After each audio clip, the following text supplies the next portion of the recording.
What's going on, guys? It's Cimoooooooo. So the other day I was admiring some artwork on some Magic the Gathering cards, and as I was browsing the effects of these cards, I realized that if you applied these cards to the game of Yu-Gi-Oh, they would just be absolutely fucking busted. So I thought it'd be fun if I could go over some cards from Magic and translate those effects into Yu-Gi-Oh just to see how busted these cards can actually be. So a couple of my friends comprised a list of some Magic the Gathering cards for me to look at. My knowledge of this game is very limited, so apart from maybe a couple of these cards, it'll be the first time that I'm seeing them, and I hope you guys enjoy the video. But before we get into it, I want to give a huge shout out to my newest patrons, as always. So big shout outs today to Harry. You are the reason that this channel is growing strong. And if you guys want to help support me in the channel through Patreon, then check out the Patreon link in the description below. But without further ado, let's go ahead and get right into it. Look at the top 3 cards of your deck, then put them back in any order. You may shuffle your deck. Draw a card. Okay, so this is basically Pot of Duality, except just better in every conceivable way, because it looks like you can use it more than once per turn. It doesn't restrict you from summoning in any way. You get to put the cards that you look at back on top of your deck, which means if you have something like Card of Demise or Reckless Greed as a follow-up, and those cards are good, you get to draw those cards in addition to that, or you can just save them for your next draw phase. That's just amazing. Target player reveals his or her hand. You choose a non-land card from it, that player discards that card, you lose 2 life. Okay, so this is basically just confiscation, almost word for word. Except confiscation is banned in Yu-Gi-Oh! And it looks like you can use this card as many times as you want in a turn, and it doesn't look like it's forbidden or anything, so that seems pretty good. If Leyline of the Void is in your opening hand, you may begin the game with it in play. Okay, that's already pretty good. If a card would be put into an opponent's graveyard, remove it from the game instead? Are you fucking kidding me? So this is Macrocosmos in a hand trap? Could you imagine going up against like Lightsworn or Burning Abyss or just any deck that uses the graveyard and just like, what are you gonna do? You're just basically fucked. Whenever you play a creature spell this turn, draw a card. So you're telling me this game has a max C that I can apply to myself, and it doesn't even say you can only use one of it per turn. Does that mean it stacks? Choose a target card in a graveyard other than a basic land card. Search its owner's graveyard, hand, and library for any number of cards with the same name as that card, and exile it. Okay, so for anyone who thinks like Called by the Grave is gonna be busted, or who thinks like Mind Crush is busted, like this takes it to a whole new level because you're hitting every card in the entire fucking deck. It's like, oh, that's a nice card you have there. Hope you don't need it. Whenever an opponent draws a card, you may draw 2 cards. Does that include the draw phase? Does that mean if I just play this and they draw for turn, I get to draw 2? Could you imagine this against Demise decks? It's like, oh, Pot of Desire? Sure, I'll take 2 cards for free. Demise? Sure, I'll take another 2 card for... That's insane! At the beginning of your upkeep, so I'm guessing like standby phase for Yu-Gi-Oh, reveal the top card of your deck and put that card into your hand. You lose life equal to its converted mana. Okay, so probably like you'd have to lose like life points equal to its attack or something, but like, I'll take that any day. Oh, guess what? Ash Blossom has 0 attack. Oh, look, it's the top card of my deck. Sure, I'll take that to my hand for free. Look at target player's hand. Draw a card. Well, the closest comparison to this is probably like Upstart Goblin because it's the most generic piece of draw 1 that we have in the game, and that card's banned. So this allows you to not only draw a card, but you get to look at your opponent's hand as well, which Yu-Gi-Oh is pretty much vehemently against outside of like Mind Crush. Yeah, this card would be auto-banned. Glorious End. End the turn. At the beginning of your next end step, you lose the game.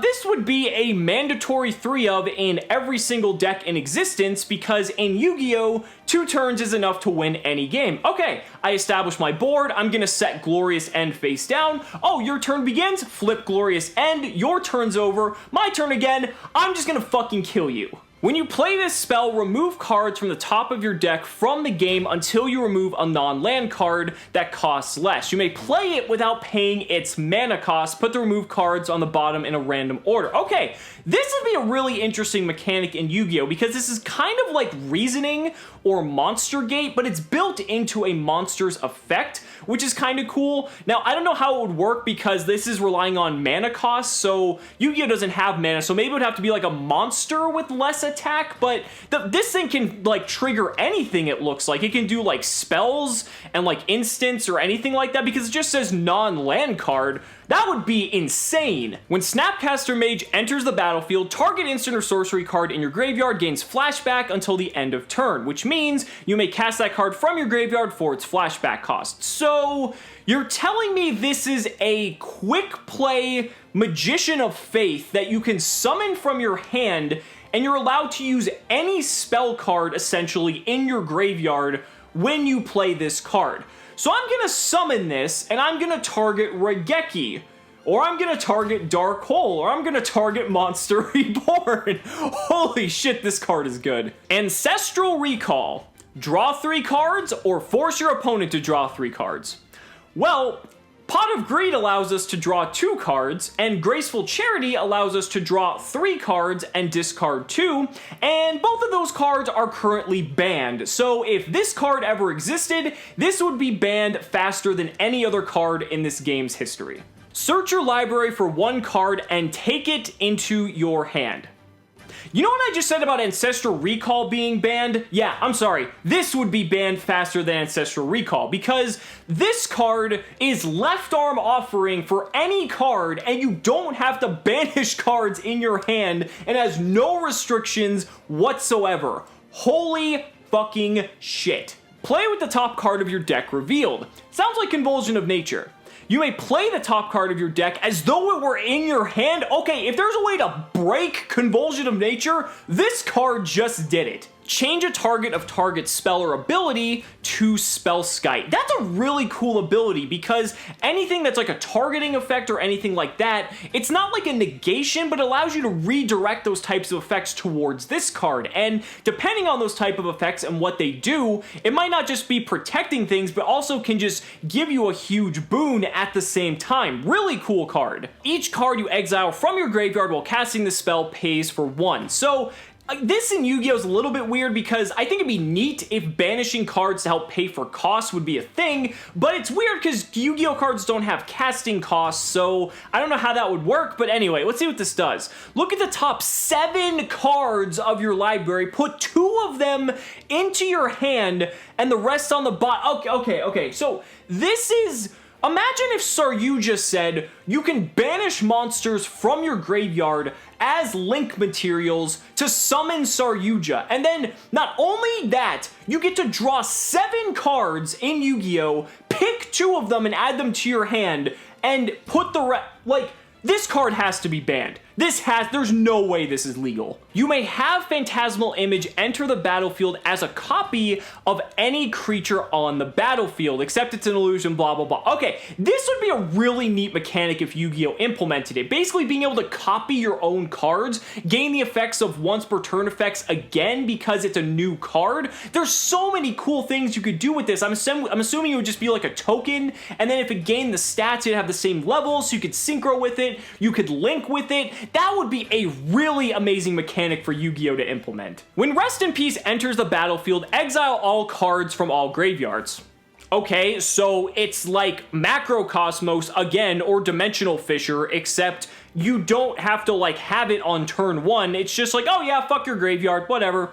If a card or token would be put into a graveyard from anywhere, exile. Oh, okay, so it is Macrocosmos, except it also banishes everything when... And this is nuts. Until end of turn, you may play cards in your graveyard as though they were in your hand. Cards put into your graveyard this turn are removed from the game instead. Holy shit. Could you imagine graveyard decks with this? Imagine in Lightsworn, if I told you that there was a spell card that says, oh, for the rest of your turn, you can summon stuff from your graveyard like it was in your hand. You can cast the spells in your graveyard as though they were in your hand. So if you mill any of them, oh, don't worry about it, because with this card, you can use those cards over again. Oh, same thing in Burning Abyss. Oh, you milled Pot of Desires? Just put it back in your hand. Activate it like it's in your hand. What the fuck? Supreme Verdict can't be countered. Destroy all creatures. So this is power creeped Dark Hole? Is that what you're telling me? Is this where Yu-Gi-Oh's gonna go? Because, you know, destroying all monsters on the field isn't enough. We need to have a Dark Hole that's spell speed 4? Sure, why not? That seems perfectly balanced. When you cast Emrakul, you gain control of target opponent during that player's... Wait. You gain control of target opponent until that player's next... Wait. You get to play out their turn? Are you kidding? What kind of fucking crack were they on when they came up with this? So you're telling me I get to do all of their moves for them? So anything that's just like self-inflicting or self-destructive? Oh, they have a Dark Hole in hand? I'm gonna nuke their own board. Oh, they have cards that I don't want them to use? I'm gonna find a way to make them blow themselves up or just waste them during their... What were they thinking with this? This is insane. This has to be banned. There's no way. No. How the fuck is this legal? There's no way. And last but not least, we have Time Walk. Take an extra turn after this one.